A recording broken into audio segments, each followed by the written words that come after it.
Hvad er min ansvarsområde? Så jeg står lidt for... Ja. Ja, det ved jeg sgu ikke.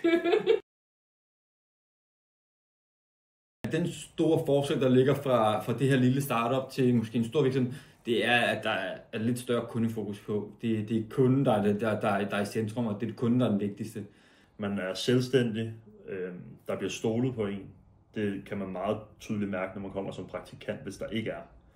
I de andre steder har jeg været, hvor det har måske gået lidt for meget i tekniksnak, og lidt for dybt med nogle ting, hvor det måske ikke har været nødvendigt.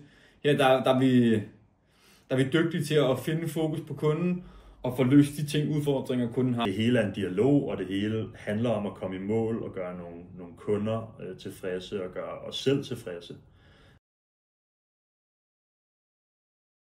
Man skal glæde sig til godt humør og udfordringer. Vi er selvfølgelig det fedeste sted at arbejde. Altså, den energi, der er,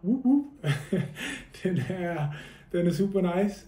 De skal glæde sig til HBO Solutions. De skal glæde sig til et godt samarbejde i en mindre virksomhed, hvor der er fart på, men hvor man også har tid til at grine lidt med og af hinanden, havde jeg nær sagt.